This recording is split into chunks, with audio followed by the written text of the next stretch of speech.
through this high speed and low latency 5G, they can connect to the emergency physician directly, so that the live video call will be there. So if needed, even the super specialty doctors can also guide the treatment when the ambulance is moving. So நீங்கள் கேட்கலாம் என்ன normal ஆம்புலன்ஸ்க்கும் இந்த 5G ஆம்புலன்ஸ்க்கும் என்ன difference கேட்கலாம். So இந்த normal ஆம்புலன்ஸில் உங்களுக்கு தெரியும் எமர்ஜென்சி அவங்க கால் பண்ணுவாங்க, patient will be picked up. So என்ன எமர்ஜென்சி ஃபஸ்ட் எய்ட் தேவையோ அவங்க அதில் இருக்க ஸ்டாஃப் வந்து கொடுத்துட்டு அங்கே டாக்டர்ஸ்க்கு ஃபோன் அடிச்சு they will tell about the patient and the patient will be transported. That is, whereas in 5G, the patient, once the patient is picked up, the audio video thing will get connected to the emergency doctors. So the doctors can see the patient 360 degree. So patient ke enna theviyo and the treatment ellame vandu and the paramedic staff konde the treatment will start inside the ambulance itself. So what are the benefits of this 5G? So the faster diagnosis and immediate treatment will be started while the patient is on the move. And especially ரொம்ப sick conditions like a stroke, heart attack or ரொம்ப sick-ஆன head injury patients-க்கெல்லாம் வந்து நம்ம இமீடியட்டாக வந்து அங்கே அந்த பேராமெடிக்கு வந்து will inform what to be done. And அந்த cervical collar போடுறதா இருந்துட்டும், blood loss பார்க்குறதா இருந்துட்டும், அந்த வைட்டல்ஸ் வந்து கண்டினியூஸ் மானிட்டரிங் நம்ம டாக்டர்ஸ் பார்த்துட்டே இருப்பாங்க till the patient is resided in the hospital. Second thing வந்து சப்போஸ் அது ஸ்ட்ரோக்காக இல்லை எம்ஐயாக இருந்தது ஹார்ட் அட்டாக்காக இருந்தால் நாங்கள் வந்து ஹாஸ்பிட்டல் வந்து வில் கெட் ப்ரிப்பேர்ட். இப்போ ஒரு ஹார்ட் அட்டாக்னா நம்ம கேத்லாப் வந்து ரெடியாக வச்சுப்போம், கார்டியாலஜிஸ்ட் வந்து வில் இன்ஃபார்ம் பண்ணி whole team will be alerted. Suppose அது ஸ்ட்ரோக் பேஷண்ட்டாக இருந்தால் நம்ம வந்து கேத்லாப், சிடி, எம்ஆர்ஐ எல்லாமே வந்து ரெடியாக வச்சுப்போம். So once a patient comes inside the emergency, directly the patient will be taken to the CT. So we will be consuming the time. So other important benefit என்னென்னா patient attenders உள்ளே இருந்தாங்கன்னா அவங்க பேஷண்ட்டோட details, previous history, அவங்க என்னென்ன medications இருக்காங்க, so previous problem எல்லாமே நம்மளுக்கு நம்ம கேட்டு தெரிஞ்சுக்கலாம். So to be very simple, this ambulance becomes an extension of the emergency department. Emergency department வந்து ஸ்டார்ட் பண்ணுறத வந்து the patient on moving lay we are going to start. And a normal ambulance just will treat the patient and transport, whereas in 5G ambulance we assess the patient, get connected to all the doctors. So we diagnose, treat the patient and prepare the hospital while the patient is on the move. Thank you. Meena, our senior emergency physician, has already given you a brief about how it helps. The 5G enabled ambulance how is it different from the normal ambulance. So I just will touch base on the management process flow, how it actually works and the technical aspects of it. So we have a centralized unit which we call it as continuous patient monitoring system. So this will be in a center from where we operate all the 30 ambulances which is placed in different locations across the city. So how it works, when a person in emergency calls the Kaveri emergency helpline 4000, 6000, the call lands up on the CPMS system where the trained executives will attend the call who are already trained in smart triaging. They are trained in quickly collecting the patient information, patient age, sex, and what is the kind of emergency, what are the prime symptoms, and they will also collect the location of the patient. And this will be fed into a software application which we call it as CRM, Customer Relationship Management application, which works smart. It does a smart triaging, and it is already integrated with the GPS tracking software, which will already have the information about all the 30 ambulances which are located across various locations in the city. So whichever ambulance which is nearest to the patient's emergency area, it will automatically assign that ambulance and it will intimate that ambulance through the software application, and the ambulance will be automatically activated. So it does not just activate, it will also convey the information real time, patient details, chief complaints and the patient location. So the pilot and the paramedic, who are in the ambulance, they will immediately receive all information in real time in less than 1 second of IoT latency, and the ambulance will be on the move. So once the patient is picked up from the location, and the paramedics start assessing the vitals, and they will enable the 5G technology in the ambulance. So what is this 5G? It comprises of basically a hardware components as well as software components. The hardware part is basically the high definition camera, which is voice enabled, and a tab or monitor through which the doctors can see the live assessment of patients, also can track the monitoring the patient vitals from the monitoring devices. So the software component is that the CRM that I was talking about, the software which helps in automatically assigning the ambulance and making it on the go. And the other part is the IoT based system, which means it's an Internet of Things based system, which will help in conveying the vitals which are captured in the patient monitor, like the heart rate, respiratory rate, saturation, all the vitals, cardiac rhythm, everything will be transmitted in real time to the CPMS management system, where a trained qualified emergency physician will be available 24/7. And they will be able to see these data live as the paramedic assesses the patient, examines the patient, collects the history. The qualified doctor can guide the paramedic in as monitoring as well as the management of the patient. They can give real-time instructions in stabilizing the patient and resuscitation. This is basically a hospital level care which starts at the ambulance, at the point of pickup. So what is the key highlights of this? There is a hospital level care which is available at the point of pickup of the patient, where the treatment and the monitoring is guided in real time, and the doctors, the specialists will be able to give real-time instructions to the paramedic to guide treatment, as well as this helps in reducing the delays in the golden hour. So we talk about emergencies, which are like basically the time-sensitive emergencies. Where does this feature help?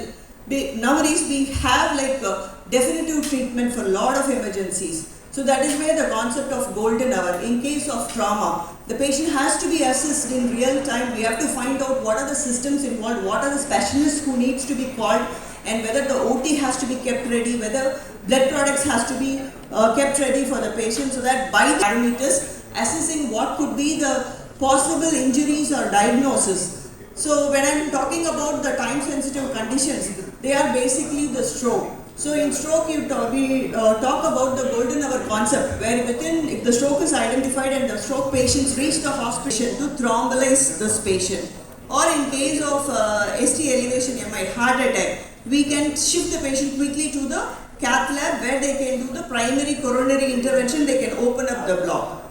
So diagnosis starts in the hospital, pre-hospital area, and by the time the patient reaches the hospital is all kept ready. So I just want to quickly touch base on one case scenario which we handled during the pilot study of running this project. So namukku vandu or auto ஓட்டுனர் around 46 years of age. So morning usual அவரோட routine பாத்தீங்கன்னா அவங்க the kids ரெண்டு குழந்தைங்க பெண் குழந்தைங்க, ஒரு பொண்ணு வந்து she is studying in college, and the second kid is studying in the 12th standard. They will usually have breakfast, all three of them, and he will drop these kids in the college school drop பண்ணிட்டு he will go for his routine work. So அன்னைக்கு என்ன இருக்குன்னா அவர் சாப்பிட்டுட்டு கிளம்பும்போது he suddenly collapsed. The senior person,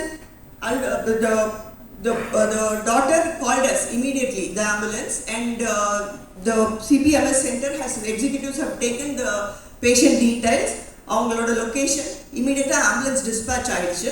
so by the time patient அங்கே போய் pickup பண்ணும்போது த elder doctor, பெரிய பொண்ணு மட்டும் அவங்களோட அக்கம்பெனி பண்ணி நம்மளோட ஆம்புலன்ஸில் வந்தாங்க. The paramedic has enabled 5G ambulance 5G activate பண்ண உடனே த எமர்ஜென்சியில் இருக்கிற doctor we were able to see the patient and assess the patient in real time. நம்ம சொல்கிறோம் டைம் சென்சிட்டிவ் கான்செப்ட் 4.5 ஹவர்ஸில் வரணும். டோரில் வந்ததுலேருந்து நம்ம அவங்களுக்கு என்ன டைப் ஆஃப் ஸ்ட்ரோக், இது பிளாக்னால வந்ததா ப்ளீட்னால வந்ததா அப்படிங்கிறத கன்ஃபார்ம் பண்ணுறதுக்கு பேஷண்ட்டை வந்து நம்ம டெஃபினட்டாக ஒரு ஸ்கேன் பண்ணி ஆகணும். அதுக்கப்புறம் அந்த பேஷண்ட்டோட ப்ரீவியஸ் ஹிஸ்ட்ரி என்னென்ன இருக்குது, அவங்களோட மெடிகேஷன்ஸ் என்னென்ன எடுத்துக்கிறாங்க, அவங்களுக்கு அந்த மெடிகேஷன் த்ராம்பலைஸ் பண்ணுற மெடிகேஷன் கொடுக்கறதுக்கு ஏதாவது எக்ஸ்க்ளூஷன் க்ரைட்டீரியா இருக்கா அப்படிங்கிறதெல்லாம் நேரோ டவுன் பண்ணி ஸ்ட்ரோக்கோட சிவியாரிட்டி அசஸ் பண்ணிட்டு அதுக்கப்புறமா தான் நம்ம அந்த ட்ரக்கை கொடுக்க முடியும். ஸோ இந்த ப்ராசஸ் ஜென்ரலாக பார்த்தீங்கன்னா it will take anywhere between 20 to 30 minutes. இந்த ப்ராசஸை we were able to complete it when the patient before the patient reaches the hospital. So அதுக்கு முன்னாடியே அவங்களுக்கு எந்த மாதிரியான ஸ்ட்ரோக் வந்திருக்கலாம், அவங்க ஆல்ரெடி என்னென்ன மெடிகேஷன்ஸ் இருக்கிறாங்க அப்படிங்கிற information, also stroke severity index அசஸ்மெண்ட்டையும் நம்ம அது ஒரு 11 questionnaire இருக்குது, அதுக்கு ஒரு ஸ்கோரிங் சிஸ்டம் இருக்குது. இது எல்லாமே நம்ம ரியல் டைமில் கேமரா மூலியமாக பார்த்து பேராமெடிக்கை அசஸ் பண்ண சொல்லி we have also observed and the neurologists were also there by the side. So எல்லா அசஸ்மெண்ட்டும் முடிச்சு பேஷண்ட்டுக்கு தேவையான இனிஷியல் ஸ்டெபிலைசேஷனை பண்ணி patient was shifted directly to the imaging. So imaging முடித்த உடனே the daughter was counseled regarding the definitive treatment and the injection was provided in 20 minutes since the pickup time. So this is how இந்த patient நம்மளுக்கு ஒரு வருஷத்துக்கு முன்னாடி நம்ம ஆரம்பிச்சும்போது emergency தான் மெயினாக ஃபோக்கஸ் பண்ணோம். நானும் ஒரு எமர்ஜென்சி அண்ட் ஐசி பார்க்குற டாக்டர். அப்போ நம்ம பல தடவை வந்து பேஷண்ட் வந்து ஹாஸ்பிட்டலுக்கு வரும்போது கொஞ்சம் லேட்டாக வந்துட்டாங்க, நம்ம சினிமாலாம் பார்ப்போம், இன்னும் கொஞ்சம் 10 நிமிஷத்துக்கு முன்னாடி வந்தால் காப்பாற்றிக்கலாம்னு சொல்லுவோம். பட் அது நிஜமாலுமே ட்ரூத் ஆக்சுவலாக. ஸோ நிறைய பேஷண்ட் வந்து ஒரு ½ hour முன்னாடி வந்திருந்தால் காப்பாற்றிருக்கலாம், இல்லை ஆம்புலன்ஸ்லேயே ஒரு first aid proper first aid நம்ம பண்ணியிருந்தால் காப்பாற்றிக்கலாங்கிற ஒரு ஃபீலிங் தான் எப்பொழுதுமே இருந்தது. பட் இதுக்கு வந்து நம்ம ஹாஸ்பிட்டல் எவ்வளோ நல்லா பண்ணாலும் ப்ரீ ஹாஸ்பிட்டல் கேர் ஆம்புலன்ஸில் எப்படி நல்லா பண்ண போகிறோங்கிறது அது ரொம்ப முக்கியம். அவுட்கம் வந்து டாக்டர் சொன்ன மாதிரி அது அவுட்கம் ரொம்ப இம்ப்ரூவ் பண்ணும். பட் இந்த ஆம்புலன்ஸ் சர்வீசஸ் வந்து 5G கனெக்டட் ஒரு ஐசியூவில் ஒரு பேஷண்ட் எப்படி மானிட்டர் பண்ணி ஒரு டாக்டரோட கேரில் எப்படி இருக்காங்களோ அதே மாதிரி ப்ரீ ஹாஸ்பிட்டல் செட்டிங்கில் ஒரு ஆம்புலன்ஸில் அது கேர் கொடுக்கறதுனால டயக்னோசிஸ் முன்னாடியே நடக்குது, மெடிசன்ஸ் அங்கேயே கொடுக்குறாங்க. ஸோ பை த டைம் ஹாஸ்பிட்டலுக்குள்ளே வரும்போது ஒரு ஸ்டெபிலைஸ்டு பேஷண்ட்டாக வராங்க, அதனால் அவங்க டிஸ்சார்ஜ் ஆகி போகும்போது முழு ரெக்கவரி கிடைக்குது. இதுதான் இதோட இம்பார்ட்டன்ஸ். இது வந்து எல்லா முக்கியமான இடத்துலையும் வச்சுருக்கிறோம். இதில் என்ன முக்கியமான விஷயம் அப்படின்னு பார்த்தீங்கன்னா, நீங்கள் தமிழ்நாடு வந்து இந்த கடவை டிரான்ஸ்பிளான்ட்டில் முன்னோடியாக இருக்குது. அதுக்கு காரணம் என்னென்னா அந்த ஆர்கனை டிரான்ஸ்போர்ட் பண்ணுறதுங்கிறது க்ரீன் காரிடார் சொல்லுவாங்க. அந்த க்ரீன் காரிடார் பண்ணுறதுக்கு வந்து நம்மளோட போலீஸ் டிபார்ட்மெண்ட் காவல்துறையினரோட சப்போர்ட் ரொம்ப நல்லா இருந்தது. நீங்கள் நிறைய வீடியோஸ் பார்த்துருப்பீங்க, அதை பற்றி மூவியும் வந்திருக்கு. அதோட சப்போர்ட் இருந்ததுனால தான் நாங்களே வந்து we have transport ambulance Chengalpattu எங்கேருந்துலாம் டிரான்ஸ்போர்ட் பண்ணியிருக்கோம், மெட்ரோவில் டிரான்ஸ்போர்ட் பண்ணியிருக்கோம். அந்த சப்போர்ட் இருக்கிறதுனால தான் இன்றைக்கி நம்ம வந்து சீஃப் கெஸ்ட்டாக சாரை இன்வைட் பண்ணியிருக்கோம். ஏன்னா வந்து it is actually a Thanksgiving. As we honor and felicitate Dr. A. Amalraj, IPS, Additional Director General of Police from the Greater Chennai Police as our chief guest.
இந்த 5G ஆம்புலன்ஸ்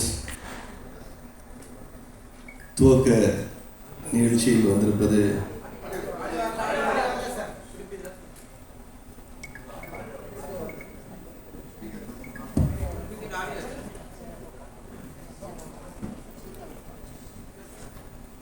இந்த நிகழ்ச்சியில் வந்து கலந்து கொள்வது உண்மையாகவே மகிழ்ச்சியாக இருக்கிறது. அழைத்தமைக்கு சேர்மன் டாக்டர் மணிவண்ணன் அவர்களுக்கும் அவருடைய மருத்துவ அதிகாரிகள் அனைவருக்கும் நன்றியை தெரிவித்துக் கொள்கிறேன்.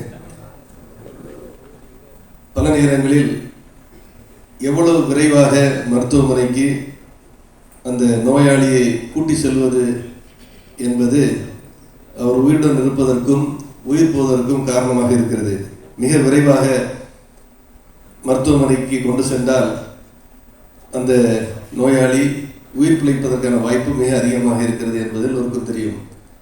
இப்பொழுது இந்த ஆம்புலன்ஸ் என்பது ஒரு டிரான்ஸ்போர்ட்டேஷன் எக்யூப்மெண்ட்டாக மட்டுமல்லாமல் அது ஒரு மூவிங் மருத்துவமனையாக, நடமாடும் மருத்துவமனையாக செயல்படுவது இந்த 5G கனெக்டிவிட்டி மூலம் மருத்துவமனையில் இருக்கின்ற மருத்துவர்களும் அந்த ஆம்புலன்ஸில் செல்கின்ற அந்த டெக்னிக்கல் ஸ்டாஃபும் தொடர்ந்து அந்த பேஷண்ட் மருத்துவமனையில் சென்று சேர்வதற்கு முன்னால் தேவையான மருத்துவ உதவி செய்வதற்கு மிக உதவியாக இருக்கும் என்பதை இந்த நிகழ்ச்சி நமக்கு அனைவருக்கும் தெரியப்படுத்துகிறது. சென்னை மாநகரில் 30 ஆம்புலன்ஸை பல்வேறு இடங்களில் நிறுத்தி பேஷண்ட்ஸ் நோயாளிகளுக்கு இலவசமாக அவர்கள் உடனடியாக மருத்துவமனை செல்வதற்கு இந்த ஏற்பாடு செய்யப்பட்டுள்ளது. ஒரு டாக்டர் மணிவண்ணன் அவர்கள் எனக்கு பல வருஷமாக தெரியும். திருச்சி மாநகரில் நான் பணியாற்றும் பொழுது அவர் ஒரு மருத்துவமனை காவேரி இருந்த காலத்திலிருந்தே தெரியும். ஒரு டெடிகேட்டட் டாக்டர். ஒரு மருத்துவமனை எப்படியெல்லாம் ஏழைகளுக்கும் பண வசதி இல்லாதவர்களுக்கும் தேவைப்பட்டால் அதை எந்த எதிர்பார்ப்பும் இல்லாமல் உதவக்கூடிய மருத்துவமனையாக காவேரி திருச்சி செயல்பட்டு வருகிறது. அதே அந்த உதவ வேண்டும் என்ற நோக்கத்தில் நாம் முன் சென்றால் நம்முடைய வளர்ச்சி கூடவே வரும் என்பதை அதற்கு ஒரு மிக சிறந்த உதாரணம் காவேரி மருத்துவமனை. அவருடைய பணி சிறக்க என்னுடைய வாழ்த்துக்களை தெரிவித்துக் கொள்கிறேன். வந்திருக்கின்ற பத்திரிகை ஊடக நண்பர்கள் அனைவருக்கும் என்னுடைய நன்றியை தெரிவித்துக் கொள்கிறேன். நன்றி. Department of Emergency in Radial Road, Kaveri Hospital and Ma Kaveri. So இந்த 5G ஆம்புலன்ஸ் பற்றி உங்ககிட்ட எல்லாம் நாங்கள் டீட்டெயில்டாக உங்கள்கிட்ட எக்ஸ்பிளைன் பண்ணோம். ஸோ நார்மல் ஆம்புலன்ஸ்க்கும் இதுக்கும் என்ன வித்தியாசம் அதுவும் நாங்கள் சொன்னோம், டெக்னிக்கலாகவும் சொன்னோம். ஸோ நம்மளோட மெயின் எய்ம் என்னென்னா, பேஷண்ட் ஹாஸ்பிட்டல் வர்றதுக்கு முன்னாடியே the treatment will be started. அந்த விண்டோ கோல்டன் ஹவர்லாம் சொல்கிறோம் இல்லையா, இந்த ட்ராமா, ஹார்ட் அட்டாக், ஸ்ட்ரோக்ல எல்லாம். ஸோ அந்த ட்ரீட்மெண்ட் பேஷண்ட் பிக்கப் பண்ண உடனே the treatment will be started. So that நமக்கு டயக்னோசிஸ் நமக்கு ஓரளவுக்கு நமக்கு தெரிய வரும். ஒன்ஸ் பேஷண்ட் ஹாஸ்பிட்டல் வந்தோன்னு நம்ம அந்தந்த டாக்டர்ஸ் எல்லாம் ரெடியாக வச்சு, சிடி ஸ்கேன், எம்ஆர்ஐ தேவைன்னா அதெல்லாம் ரெடியாக வச்சு, அந்த மெடிக்கேஷன்ஸ், அந்த கிளாட்டை கரைக்கத்தான மெடிக்கேஷன்ஸ் எல்லாமே ரெடியாக வச்சு நம்ம ப்ரிப்பேர்டாக இருப்போம். அதே மாதிரி ஒரு ஆக்சிடென்ட் கேஸுனா அந்த பிளட் லாஸ் பார்த்துட்டு நமக்கு பிளட்டு தேவைன்னா நெகட்டிவ் பிளட் அதெல்லாம் ரெடியாக வச்சுருப்போம். ஸோ இது நார்மல் ஆம்புலன்ஸில் ரொம்ப கஷ்டம். இந்த 5G ஆம்புலன்ஸில் நம்ம டாக்டர்ஸ் பேஷண்ட் நேரடியாக பார்த்து, இப்போ கோவிட் டைம்லலாம் நீங்கள் எப்படி வீடியோ கன்சல்டேஷன் பண்ணி நம்ம கோவிட் கேசஸ்லாம் ட்ரீட் பண்ணோம் வீட்டிலேருந்து. ஸோ அது மாதிரி பேஷண்ட் பிக்கப் பண்ண உடனே அந்த கன்சர்ன் டாக்டர்ஸ், எமர்ஜென்சி ஃபிசிஷியன் லைவாக பேஷண்டோட வைட்டல்ஸ் கண்டிஷன்லேருந்து பார்த்து அந்த பேராமெடிக் ஸ்டாஃப்க்கு நாங்கள் இன்ஸ்ட்ரக்ஷன்ஸ் கொடுத்துட்டே வருவோம். So that patient will reach a hospital safely.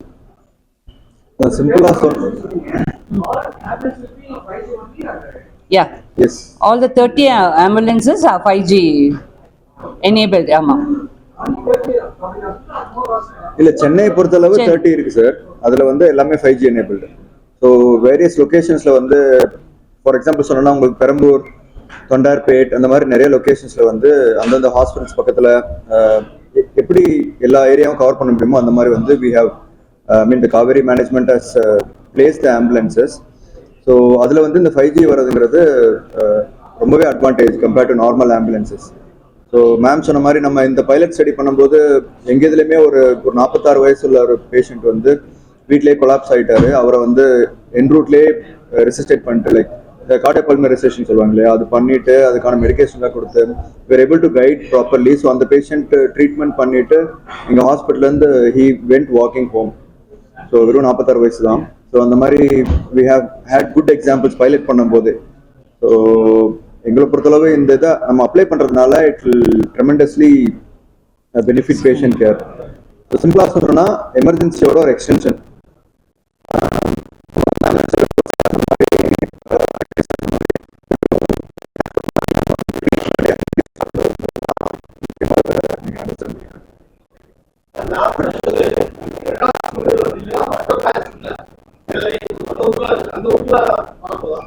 கண்டிப்பா வரும் சார். ஆக்சுவலி ஸ்டேஜ் இதுவா வந்து பிளான் ஐம் ஷூர்.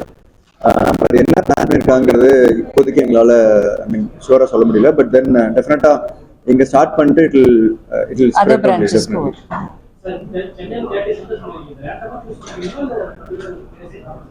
இல்ல சார், அது எல்லா இந்த சிட்டில எல்லா ஏரியாவும் ரீச் பண்றது மாதிரி. அதாவது சார் ஜிபிஎஸ் லொகேஷன் பேஸ் பண்ணி எந்த இடத்துல வேணாலும் எமர்ஜென்சி நடக்கலாம் இல்லையா? ஸோ எல்லா ஏரியாவுக்கும் காமனா இருக்கிற மாதிரி லொகேஷன்ஸ் ஒவ்வொரு, இப்போ பெரம்பூர்னா அந்த இடம் பிளஸ் அது சுத்தி இருக்கிற 5 கிலோமீட்டர்ஸ்க்கு ஒரு காமன் பிளேஸ்ல இருக்கிற ஒரு ஆம்புலன்ஸ். ஸோ பெரம்பூர்ல ஒரு எமர்ஜென்சி கால் வருதுன்னா அந்த ஆம்புலன்ஸ் ஆக்டிவ் ஆகும். இல்லை அதுக்கு பக்கத்துல கொளத்தூர்ல ஒரு எமர்ஜென்சி கால் வருதுன்னா அந்த பெரம்பூர் ஆம்புலன்ஸ் டக்குனு ரீச் ஆகும். ஸோ அந்த மாதிரி டிஃப்ரெண்ட் லொகேஷன்ஸ்ல ஜிபிஎஸ்ல மேப் பண்ணி so it covers everywhere. Like சென்னையில் இருக்கிற எல்லா ஏரியாவுக்கும் கவர் பண்ற மாதிரி எல்லா இந்த 30 ஆம்புலன்ஸும் பிளேஸ் பண்ணியிருப்பாங்க.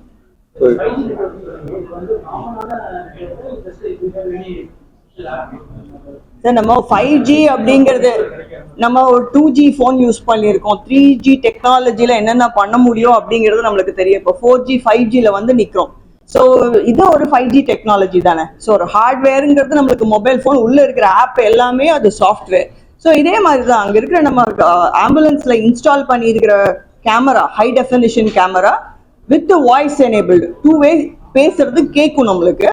ஸோ அங்கே ஒரு மானிட்டர், இப்போ ACLS ambulance, advance life support featured and enabled ஆம்புலன்ஸுங்கும் போது அதுக்கு ஒரு ரிக்குவயர்மெண்ட்ஸ் இருக்கு. ஒரு பயோமெடிக்கல் எக்யூப்மெண்ட்ஸ் இருக்கு, ventilator, defibrillator, patient monitor, syringe pump, இந்த மாதிரி மெடிக்கல் எக்யூப்மெண்ட்ஸ் போக ஹார்ட்வேர்னு பார்த்துக்கிட்டிங்கன்னா நம்ம ஒரு கேமரா இன்ஸ்டால் பண்ணுறோம் அண்ட் ஒரு டேபோ ஒரு மானிட்டரோ அதில் இருக்கும். ஸோ அது மூலியமா நம்ம பேஷண்ட் வந்து அந்த பேராமெடிக் எமர்ஜென்சி மெடிக்கல் டெக்னாலஜிஸ்ட் எப்படி அசஸ் பண்ணுறாரு, எப்படி மானிட்டர் பண்ணுறாரு, நம்ம அவரை எப்படி கைட் பண்ணுறோம்.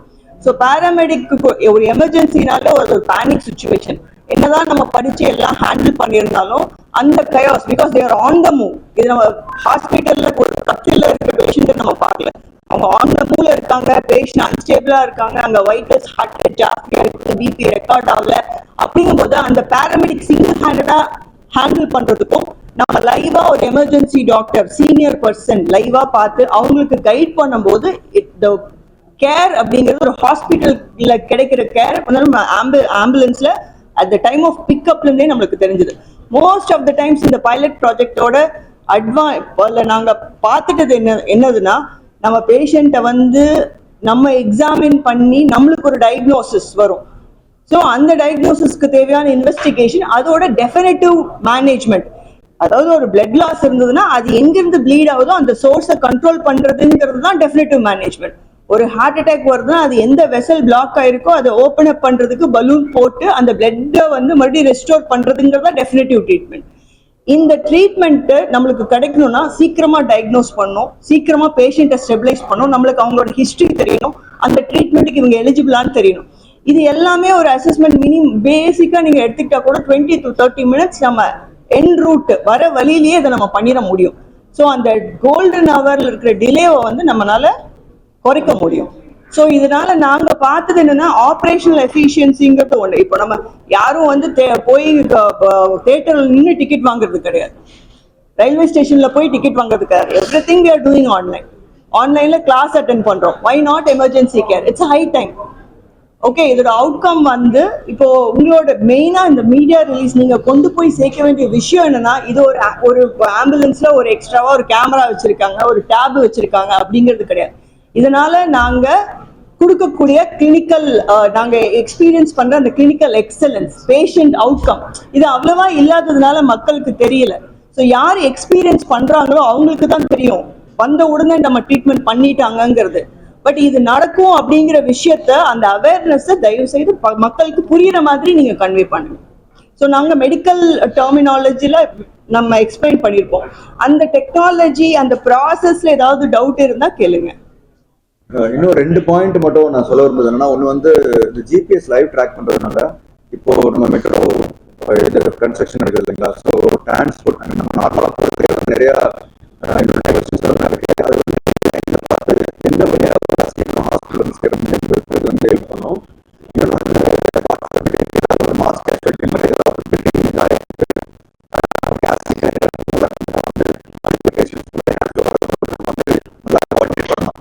ரியல் டைம்ல வந்து நம்ம எத்தனை பேஷண்ட் போறாங்கிறத வந்து நம்ம கண்டிப்பாக தெரிய வரும். அதுக்கப்புறம் நம்ம ஹாஸ்பிட்டல் வந்து ப்ரிப்பேர்டா இருந்திருக்கலாம். இப்போ வந்து ஃபார் எக்ஸாம்பிள் ஒரு ஹாஸ்பிட்டல் ஒரு 20 பெட் எமர்ஜென்சியில் வந்து 20 பெட் தான் இருக்கு, ஆனால் வந்து வரது வந்து 25 பேர் வராங்க அப்படின்னா அவங்க எப்படி நம்ம முன்கூட்டியே நம்ம வந்து இது பண்றது, அவங்க கண்டிஷன் நம்ம தெரிய வச்சுட்டு அதுக்கப்புறம் இங்கே இன்ஃப்ராஸ்ட்ரக்சர் டெம்பரரி சேஞ்சஸ் பண்றதுலாம் ரொம்பவே உதவியாக இருக்குது.